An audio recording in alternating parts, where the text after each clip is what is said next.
E aí, meus amigos, tudo bem aí? Tranquilo? Eu sei que não estava anunciado, mas me deu uma vontade de bater um papo assim mais descontraído com vocês agora à noite. Eu sei que até por causa da pandemia, todo mundo fica em casa agora e a gente quer bater um papo, né? Conversar um pouquinho. Para mim é sempre muito bom poder interagir, ter um pouco do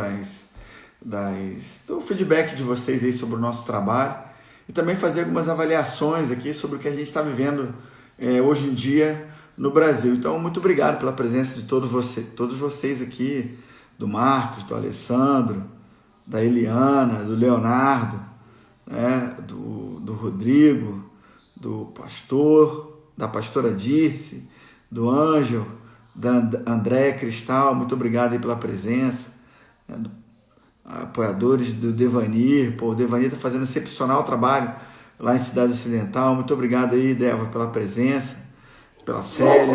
Muito bom ter vocês aqui. Eu quero falar um pouquinho sobre várias coisas, sobre o cenário nacional, algumas coisas que foram notícia no Brasil ao longo dessa semana. E eu vou tentar fazer isso todo sábado à noite, por volta de 8 horas, e para mim vai ser muito bom. O delegado Eduardo Prado, meu amigão, está fazendo excepcional pré-campanha aí para prefeito de Goiânia, né? Uma pessoa muito, muito bacana, um cara muito dedicado. Muito obrigado pela presença, tá, Eduardo? Você, me orgulha muito você estar aí. O Alisson me chamando de cabeça. Esse cara tem a mania de ficar falando da minha cabeça, cara. Obrigado aí pela presença de todos vocês. Bom, vamos falar um pouquinho aqui sobre uma coisa que saiu na imprensa essa semana, sobre os 84 milhões que o governo federal remanejou do Bolsa Família para a comunicação da Presidência da República. Olha só, o programa Bolsa Família custa 2,5 bilhões de reais. O programa emergencial que o nosso presidente e amigo Bolsonaro apoiou e ajudou a criar custa 50 bilhões de reais por mês. Olha a proporção, 2,5 bilhões para o programa Bolsa Família, 50 bilhões para o programa emergencial, esse dos R$600, que ajuda aí os informais. Então veja bem, o que a esquerda e parte da imprensa disseram? Que o presidente Bolsonaro tirou dinheiro do programa Bolsa Família e passou para a comunicação. Isso é uma grande falácia. Por quê? A lei que nós aprovamos no Congresso impede,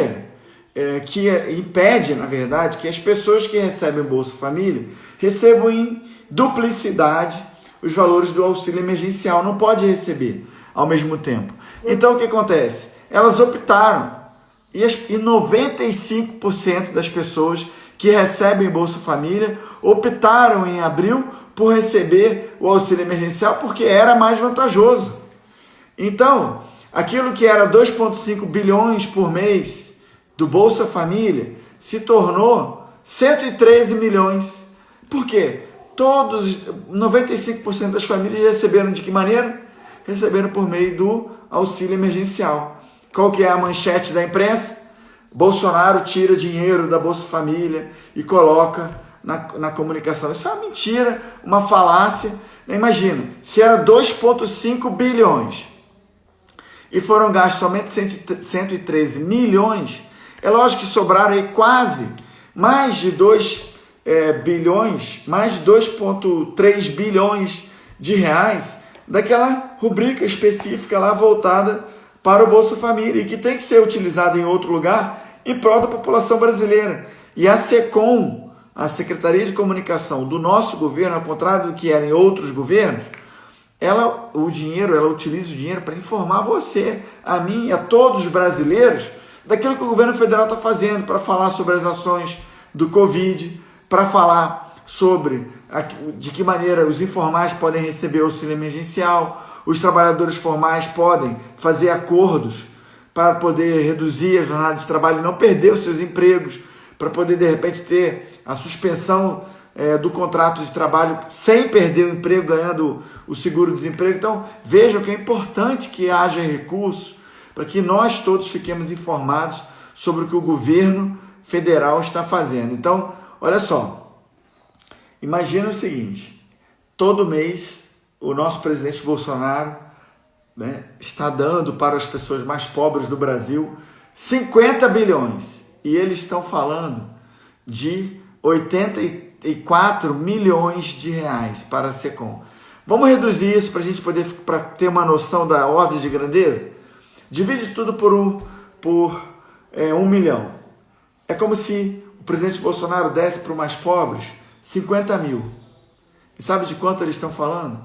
84. Compara 84 reais. É como se nós estivéssemos falando de 50 mil reais, ou seja, 50 bilhões de reais são entregues para os mais pobres todos os meses em função do auxílio emergencial. Vamos dividir por 1 milhão, colocar aí 50 mil reais, em comparação com 83 reais, que são esses 83 milhões de reais, comparados com 50 bilhões de reais do programa emergencial. Então, assim, é um absurdo isso que estão fazendo, uma grande injustiça com o governo federal. Eu tenho participado, meus amigos, de diversos debates aí na CNN, na CBN, às vezes até na Globo News. É lógico, eu não quero dar ibope para a Globo, a gente sabe o que eles têm feito com o país, o que têm feito com o nosso governo, mas às vezes é importante combater no território inimigo, inclusive para saber o que eles estão pensando, inclusive para poder não deixar que só a narrativa da esquerda ou a narrativa dos nossos opositores fiquem sendo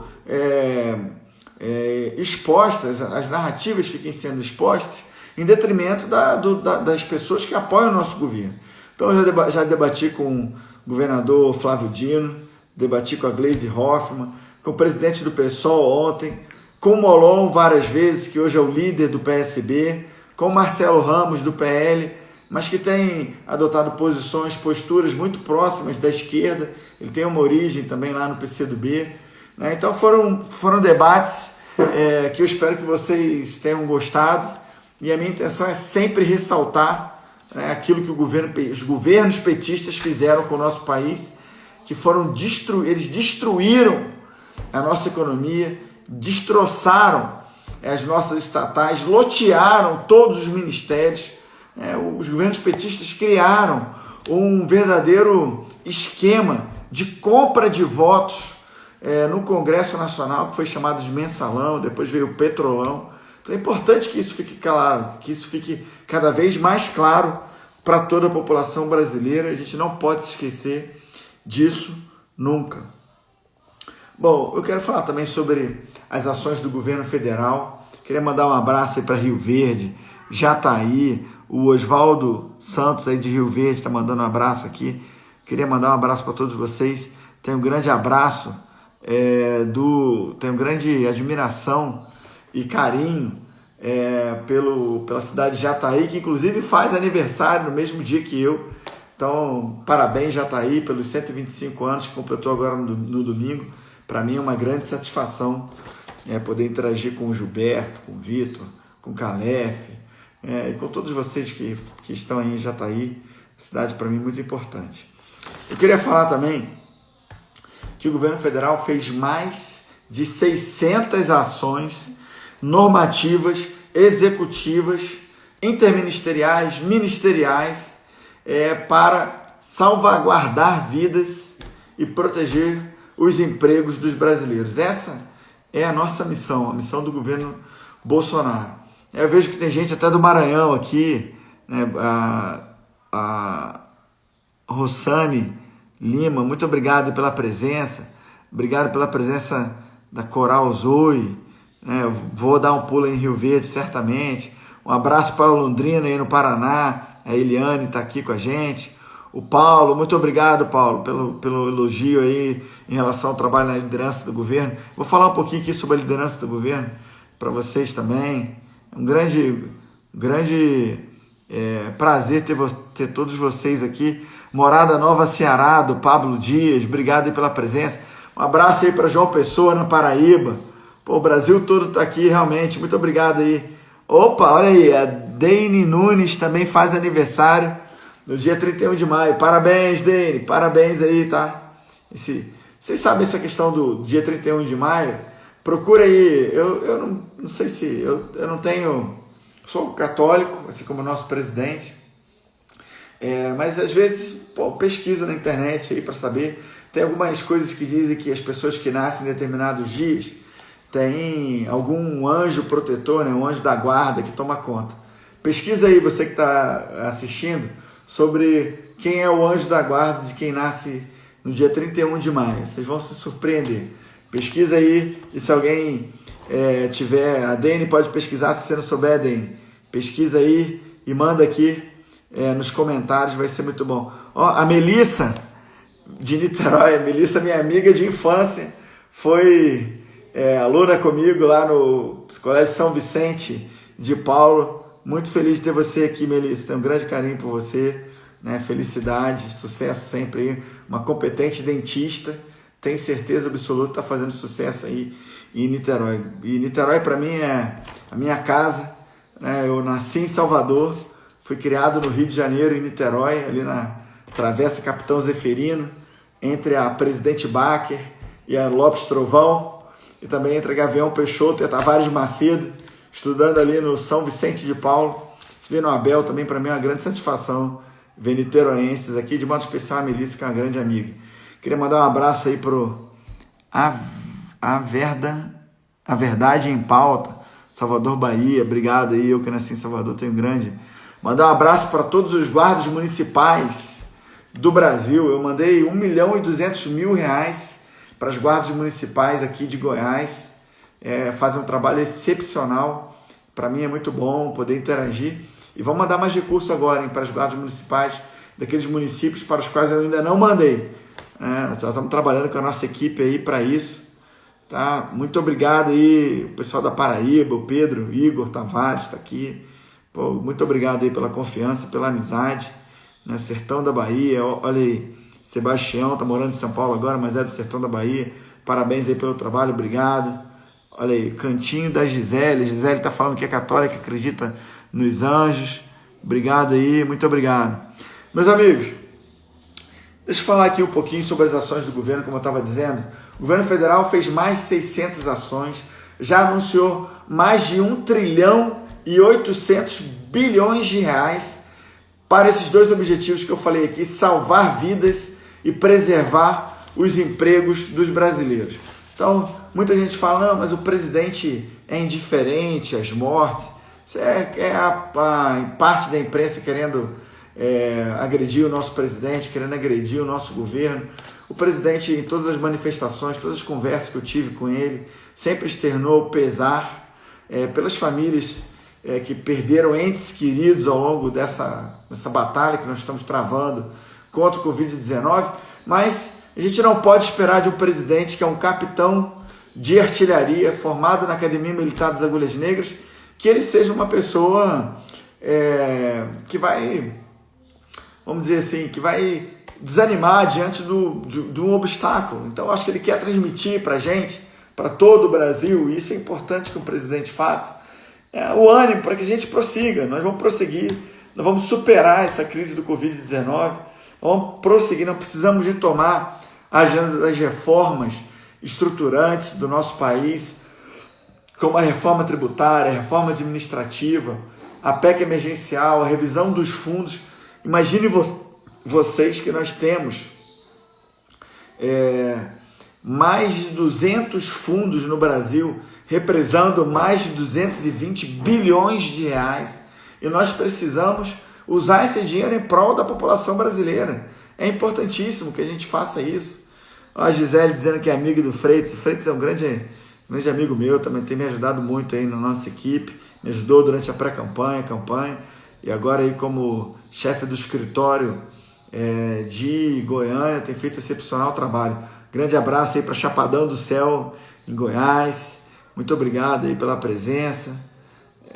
Olha aí, a Melissa está dizendo que o consultório dela é em frente ao antigo prédio, ao meu antigo prédio.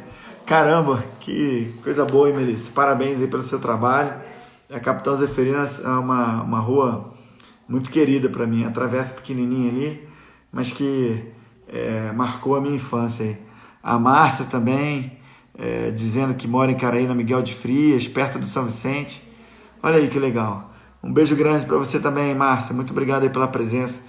Tenho grande saudade imensa de Niterói e de Icaraí, onde eu fui criado, né? O Parque São Bento, o Campo de São Bento, né? Ali Icaraí, o Ingá. Depois eu acabei morando no Ingá também, quando eu voltei já formado. Para mim é uma coisa muito legal. Olha lá, o Crepaldi achou que o Robson, nascido em 31 de maio, Anjos da Humanidade, é o que diz, é o que está na internet aí. Bom, pessoal, obrigado aí, Sanches da Romu, parabéns aí pelo trabalho também, muito bom. Vamos lá, deixa eu continuar falando aqui. A Maria Lúcia dizendo que também é de Salvador, obrigado, um abraço para o Bop de Goiás, valeu, Douglas, muito obrigado aí. O Edelson falando Buenas Nights, boa noite também aí, meu amigo, muito obrigado. Caxias do Maranhão, parabéns aí, Cavalcante. Muito obrigado a todos vocês que estão nos assistindo aí. Deixa eu falar aqui sobre as ações do governo, já falei, né? A gente fechando fronteiras. Imagina, o Brasil é um país continental, mais de 8 milhões e 500 mil quilômetros quadrados, 26 estados, mais o Distrito Federal, fronteira com 10 países, fronteiras que são, em sua maioria, fronteiras secas, né? Dificuldade para poder conter a Covid-19, e o nosso presidente fazendo um excepcional trabalho. Eu estive hoje com o presidente Bolsonaro em Formosa, Goiás. Vejo que Goiás, que foi o estado que me abraçou, que me recebeu, Goiás tem várias unidades estratégicas das Forças Armadas, o Comando de Operações Especiais, que abriga as Forças Especiais do Exército e os combatentes comandos do Exército Brasileiro. Eu, que servi nas Forças Especiais do Exército, por mais de 10 anos, quase 10 anos, e ao todo no Exército fiquei quase 21 anos. Tenho um grande orgulho, né, de saber que Goiás abriga o Comando de Operações Especiais. Tenho vários amigos da minha geração de tenentes, capitão, que hoje são comandantes lá, comandantes de unidade. Eu fico muito feliz de ver o Coronel Mendonça comandando o 1º Batalhão de Ações de Comando, o Coronel Schmitz comandando a base administrativa, Coronel Correia comandando o batalhão de apoio, as operações especiais, o Coronel Assad comandando o batalhão de operações psicológicas, o próprio General Mário foi meu comandante, comandando o comando, né, sendo o comandante de operações especiais do Exército Brasileiro. Para mim é um orgulho muito grande ter tantos amigos com carreiras brilhantes à frente de unidades tão importantes para o Exército Brasileiro e também para o país. E eu estive hoje em mais uma unidade estratégica do Exército, essa em Formosa. Vocês podem entrar na minha página aí, nas minhas páginas, e ver o quanto o Exército, o nosso presidente, né, hoje a nossa estada lá foi muito bacana, foi legal demais, né? O presidente chegou até a atirar com Astros 2, Astros 2, acho que da minha época, né? Com Astros lá, o Astros 2020, muito bacana, excepcional, uma potência de fogo que realmente contribui para a dissuasão do Brasil, né, para que inimigos externos não venham ameaçar a nossa soberania. Queria falar um pouquinho sobre a questão do equilíbrio de poder aqui no Brasil. Eu quero aproveitar para mandar um abraço aí para quem está aqui, a Maria Helena Almeida. Olha aí, minha parente, Almeida. Só Almeida também, Maria. O Personal Brasil que está aqui, os aprovados da PM de Goiás 2012, o Alex, né? Muito obrigado, André Wilson, Alex Batista, obrigado pela presença de todos vocês aqui. Para mim é uma grande honra, tá bom? Vocês, acho que é por vocês que a gente está aqui, né, fazendo esse trabalho. O Sargento Pereira está aí também, muito obrigado, Pereira. Parabéns pelo seu trabalho em Anápolis, né? Você que foi vereador em Anápolis e continua sendo uma liderança aí na região. Parabéns, hein? Tá certo? Eu desejo para você muito sucesso, muito obrigado pelo trabalho que você tem feito. Você trouxe algumas demandas importantíssimas de Anápolis para nós. Eu vou beber uma água aqui porque eu estou falando demais. Trouxe demandas importantíssimas para nós de Anápolis e eu fico muito feliz de ter você na nossa equipe, meu amigo. Vamos lá. Equilíbrio entre poderes. Vejam bem, a nossa Constituição Federal, logo nos primeiros artigos, fala que os poderes, os três poderes, legislativo, judiciário, executivo, são independentes e harmônicos. O que isso quer dizer? A independência quer dizer o seguinte, que os poderes, para fazerem para executarem, para tomarem iniciativa naquelas competências que são garantidas pela Constituição, para eles, né, que são as prerrogativas da Constituição, para que eles exerçam as suas atribuições, eles não precisam pedir permissão para ninguém. Eles são independentes, eles simplesmente fazem, adotam as suas, assim como a Câmara, por exemplo, para votar um projeto de lei, não tem que coordenar com ninguém, a Câmara vota, o Senado vota, o Judiciário, o juiz, o ministro, para tomar uma decisão no processo, ele toma porque ele é membro de interesse para o país, ele também não precisa pedir permissão, ele está no exercício das atribuições típicas de um poder.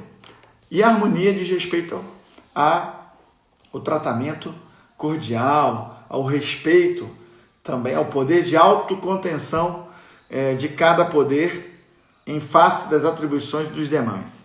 Então, nesse sentido, a gente vive momentos tensos no Brasil. A gente espera que a gente sobreviva bem a esses momentos, que a gente ultrapasse esses momentos, de maneira que não aconteçam mais decisões como as que o STF tomou, né, de adentrar o mérito administrativo, né, quando o presidente quis nomear o delegado Ramage para a Diretoria-Geral da Polícia Federal e houve uma decisão monocrática, ou seja, de um ministro apenas, impedindo. Na minha opinião, não deveria haver decisões monocráticas que impeçam a adoção das atribuições típicas de um outro poder. Isso, para mim, é uma desvirtuação do que a Constituição nos diz. E também quando o presidente falou que, quando o presidente quis, atuando dentro da sua discricionariedade no que diz respeito à política externa brasileira, ele quis agir lá com relação aos diplomatas venezuelanos e foi impedido também pelo STF. Então, é preciso que a gente tenha calma nesse momento. Ninguém é a favor de fechar o STF, nem de fechar o Congresso Nacional. Lógico que eu não sou a favor disso, mas é preciso que os poderes, para que a independência e a harmonia prevaleça entre poderes, é preciso que cada um se autocontenha em face das atribuições dos demais poderes. Bom, eu quero falar um pouquinho também com vocês sobre a questão da retomada aí dos trabalhos da criação da Aliança pelo Brasil. Eu sei que muitos de vocês que estão nos assistindo certamente torcem pela Aliança pelo Brasil. Nós vamos retomar agora. Eu espero que vocês nos ajudem nessa criação, um partido verdadeiramente de direita, um partido conservador e que efetivamente precisa que nós tenhamos um partido dessa natureza.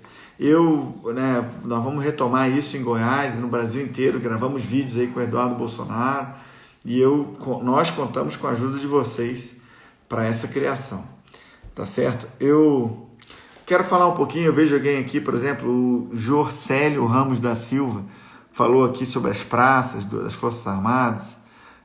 Eu quero dizer, Jorcélio, que da minha parte eu tenho total interesse de interagir.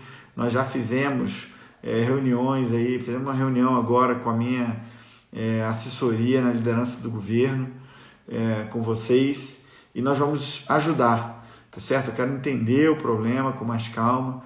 O projeto de lei 1645, que tratou da reestruturação da carreira dos militares e também da proteção social dos militares, ele veio pronto do governo federal, construído no Ministério da Defesa, com a participação dos comandantes das Forças Armadas. Deixa eu checar aqui a bateria rapidinho. Eu chequei só a bateria, por isso que deu uma caída aí. Então, eu estou à disposição para interagir com vocês, para ajudar os QEs, né, as pessoas do quadro especial, suboficiais e subtenentes da Marinha, do Exército, da Aeronáutica. Quero entender o problema para poder ajudar, tá certo? Deixa eu falar um pouquinho sobre, já para terminar, sobre a liderança do governo. E depois eu vou responder a pergunta. Vocês podem perguntar aí, eu vou responder a qualquer pergunta que vocês fizerem. Lógico que eu vou ter que acabar daqui a pouco, já estamos falando demais, mas pode perguntar alguma coisa aí. Liderança do governo.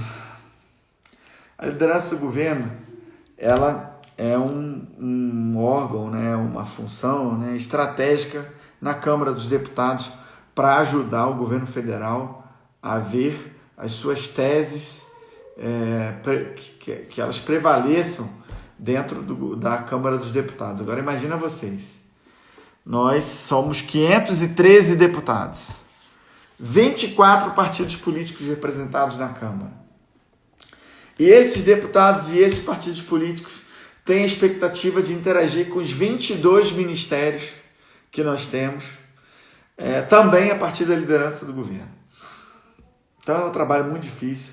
Pelas comissões da Câmara passam 350 projetos de lei ou proposições legislativas em geral, todas as semanas, por semana, 350 projetos. E eu sou o líder do governo, essa é uma função formal. O presidente da República manda uma mensagem presidencial para o Congresso Nacional dizendo que o líder do governo é esse deputado, ele escolhe. E em 14 de janeiro do ano passado, eu tive a honra, mesmo como deputado de primeiro mandato, recém-eleito, o presidente foi lá e me escolheu, me deu a honra de ser o líder do governo na Câmara. Para mim é uma grande honra, eu tenho me esforçado o máximo possível, né? Eu saio de casa muito cedo, volto para casa tarde, na maioria das vezes não consigo interagir com meu filho que tem 6 anos de idade durante a semana, é muito doloroso para mim isso, mas eu sei que é um sacrifício que a gente está fazendo em prol do Brasil, em prol do nosso governo, em prol de vocês também. Então, a nossa missão, junto com os meus 14 vice-líderes, eu tenho 14 deputados federais, também nomeados pelo presidente da República, a nosso pedido, que nos ajudam nessas pautas. O ano passado nós aprovamos sem uma base, hein? Sem uma base. Ainda naquele momento, agora o governo quer ter uma base, eu posso falar sobre isso aqui para terminar, mas no ano passado nós aprovamos sem uma base formal, reforma da Previdência, liberdade econômica, diminuímos o tamanho do Estado brasileiro, o tamanho dos ministérios de 29, que era o Temer, já foram 39 com Lula, diminuímos para 22. Nós também enfrentamos aquela questão do COAF, vocês lembram, na medida provisória 870, perdemos por muito pouco, sem ter uma base, hein?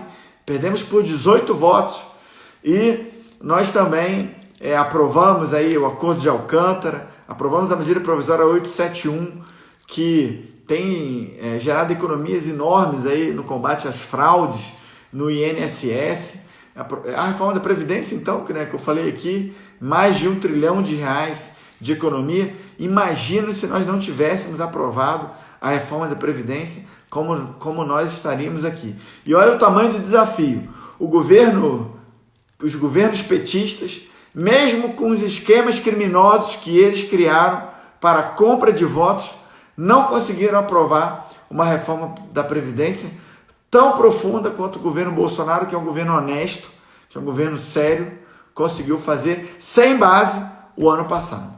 Então agora eu vi algumas pessoas falando, não, mas essa aproximação com o Centrão e tal, deixa eu falar um pouquinho com vocês sobre isso. O presidente Bolsonaro não loteou os ministérios e não vai fazer isso. Imagina, no passado como é que o Lula fazia? Pegava o ministério e falava. Ele foi eleito com uma coalizão de, 10 partidos, ou próximo disso. Aí ele pegou, já deu um ministério para cada partido. Aí ele criou 39 ministérios e loteou esses ministérios, entregando porteira fechada para os partidos. E aí, é lógico, deu no que deu. corrupção, aquelas delações premiadas que a gente viu, e que até hoje acontecem denúncias, condenações, e que a gente fica, lógico, todos nós, muito triste que o Brasil tenha vivido isso por causa dos governos petistas. Isso não vai acontecer no nosso governo Bolsonaro. Por quê? Primeiro que o presidente Bolsonaro fez, no ano passado, um decreto que regulamenta como se dão as indicações no âmbito do executivo. Então, experiência prévia, escolaridade, formação acadêmica, tudo isso permite, garante com que a pessoa que vai ser indicada, não importa por quem, esteja dentro dos parâmetros de conhecimento e de experiência para exercer muito bem os cargos. Depois, nós temos vários sistemas, a BIM e vários, para investigar a vida dos indicados, para impedir que algum problema aconteça. E caso venha acontecer, o Estado brasileiro, e não só o governo brasileiro, tem uma verdadeira artilharia para se contrapor a esses problemas. Então nós temos aí o Poder Judiciário, o Ministério Público, temos as Controladorias Gerais da União, dos Estados, Tribunais de Contas da União, dos Estados e dos municípios onde existe, a própria sociedade hoje fazendo um excepcional trabalho. Então, hoje em dia, se alguém fizer alguma coisa de errada na ponta da linha, ele vai ser pego com certeza, e tem que ser pego, tem que ser punido e preso. Nós não podemos admitir qualquer erro intencional, qualquer corrupção com o dinheiro do povo, de modo especial nesse momento da crise do Covid-19. E a indicação política por si só, eu posso provar para vocês que não é um problema. Quem apresentou o ministro Tarcísio para o presidente da República fui eu apresentei o Tarcísio. Isso quer dizer o quê? O Tarcísio é um cara excepcional, correto, preparado, e ele está fazendo excepcional, tenho certeza absoluta que vocês gostam do trabalho do Tarcísio. E eu que apresentei, isso é uma indicação política? Alguém vai dizer que é porque eu sou político hoje em dia. Ok, é uma indicação política, mas o Tarcísio não está fazendo um grande trabalho? Então a indicação política por si só não é um problema. A gente tem que fiscalizar para impedir que o indicado não faça qualquer irregularidade, qualquer ilícito na ponta da linha. Então fiquem tranquilos, o presidente sabe o que está fazendo, está se aproximando dos partidos para ter uma base. É importante para que a gente possa dar respostas para você na ponta da linha, de modo especial nesse momento da crise do Covid-19, que o governo federal editou dezenas de medidas provisórias para salvaguardar os empregos, para proteger as vidas dos brasileiros e também para proteger os formais, os informais. Eu poderia ficar horas e horas falando aqui sobre tudo que o governo fez, estimulando a vinda para cá de medicamentos e de equipamentos para proteção dos brasileiros, desestimulando a exportação desses equipamentos, desses medicamentos, controlando os aeroportos, fechando as fronteiras, agindo nos presídios, agindo também na segurança pública, controlando a questão do abastecimento. Imagina se nós tivéssemos um problema em relação ao abastecimento no Brasil, como é que nós estaríamos hoje? Imagina todos nós hoje com problemas de abastecimento, sem condições de ir comprar alguma coisa no supermercado para nossas famílias. E tudo isso é porque o governo tem feito sim um excepcional trabalho. A oposição não tem mais o que fazer, a oposição só pode falar. Aí alguém fala assim, mas vocês falam pouco no plenário da Câmara. Deixa eu explicar para vocês. Para o governo, o que interessa para a gente? É a votação. O governo quer votar. O governo quer entregar medidas provisórias aprovadas, como nós aprovamos na semana retrasada na Câmara, 4 medidas provisórias e mais 2 projetos de lei. Nós coordenamos, nós conversamos com os relatores e trouxemos os textos que eles apresentaram dentro do interesse do governo, dentro do interesse do Brasil.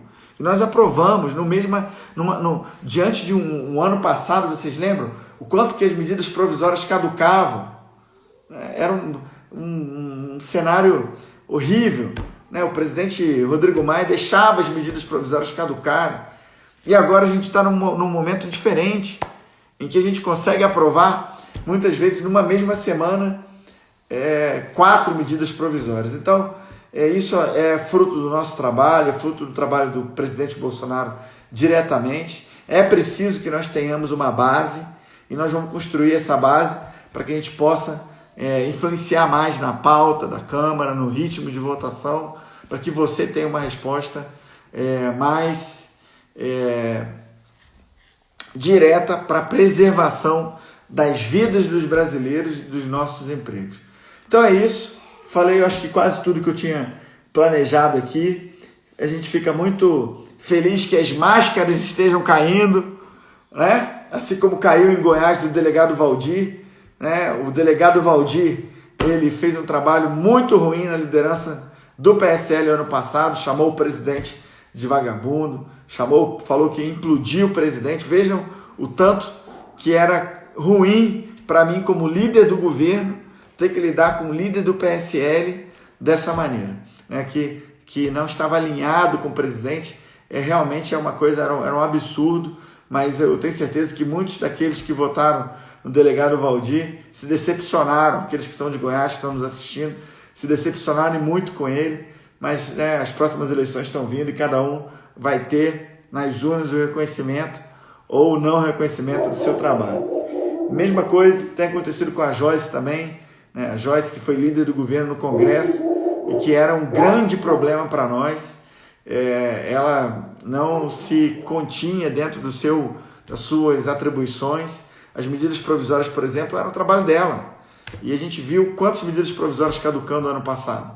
E agora fica claro aí com tudo que está sendo publicado, né? Ela que foi lá na CPI da fake news, fingir que estava denunciando uma série de coisas que eram inverdades em relação ao governo Bolsonaro, aos filhos do presidente, e agora vê aí escancarado por próprios assessores dela, né, o que ela fazia, né, construindo aí perfis fake e outras coisas de que está sendo acusada agora aí na imprensa. Eu acho que ela vai ter a chance de provar aí, ou não, tudo que ela fez ou ela deixou de fazer. Mas eu não posso deixar de dar meu testemunho que ela realmente atrapalhou demais o ano passado. Ela era realmente extremamente difícil de lidar. E a gente sabe que uma coisa que um amigo meu fala para mim, e eu queria falar com vocês aqui, é que a capacidade, né, que as pessoas têm de autodestruição. O mal, ele consegue se autodestruir. Não adianta, a gente não precisa fazer nada. O mal vai se autodestruir. A gente tem que seguir na linha correta, alinhado com o nosso presidente Bolsonaro, que é um cara correto, que é um cara sério. Eu tenho grande admiração pelo presidente, não só pela inteligência dele, mas também pelo tino político, pela dedicação que ele tem ao Brasil, pela honestidade de propósitos dele, pelos valores cristãos que ele defende. Então eu tenho muito orgulho, fico muito lisonjeado toda vez que ele me chama de amigo. A gente gravou um vídeo voltando de Abadiânia, voltando na semana passada, gravamos um vídeo ali no Alvorada, em frente ao helicóptero, e eu fiquei muito tocado, muito feliz quando ele me chamou de amigo, porque eu sei que o presidente não faz isso com muita frequência e com muita gente. São poucas as pessoas que ele realmente considera um amigo, e eu gosto dele demais, considero ele também um grande amigo, e fiquei muito feliz quando, depois revendo o vídeo, vi, para mim é um grande elogio ser chamado de amigo do presidente, que tem feito um grande trabalho e é amado aí pela população brasileira, que há muito tempo desejava um presidente dessa maneira. Uma pessoa muito séria, uma pessoa muito dedicada, e que nós todos, se Deus quiser, vamos reeleger aí, já em 2022, para que ele fique até 2026. Então é isso, meus amigos. Muito obrigado aí pela presença de vocês, de verdade. Eu quero mandar um abraço para a Irlani, um abraço para o Ben Gurion, um abraço para o Otávio, para o Evandro Pinheiro, para a Gilda, para Papa Titi, para o Danilo, para o Otávio, para a Paula Matos, para a Dene, que faz aniversário junto comigo, mas certamente nasceu muito depois de mim. Eu já estou aí com algumas décadas aí, indo para mais avançado, mas com saúde, hein? Hoje dei uma volta aqui no meu bairro com o João Vitor, meu filho, de bicicleta, acho que deu quase 5 quilômetros aí. Fizemos bem, estamos avançando aí. Tá bom, meus amigos? Obrigado aí pela presença. A Fabiana Oliveira, parabéns aí, muito obrigado pela presença. Arthur, muito obrigado. Pereira, parabéns de novo aí, mais uma vez. Tá falando aí nosso senador. Vamos ver, meus amigos, vamos avaliando juntos, tá? Muito obrigado, fiquem com Deus. Muito obrigado, parabéns aí a todos e vamos continuar apoiando o nosso presidente Bolsonaro, que tem uma luta muito forte para levar o nosso país em frente. Obrigado, meus amigos, estejam acompanhem a gente sempre aí nas redes sociais e durante a semana a gente vai se encontrar. Tem certeza, Denis? Está fazendo aí 25 anos, fez 25 anos agora, tem certeza. Um grande abraço aí para todos aí, fiquem com Deus, um bom fim de semana, valeu, grande abraço.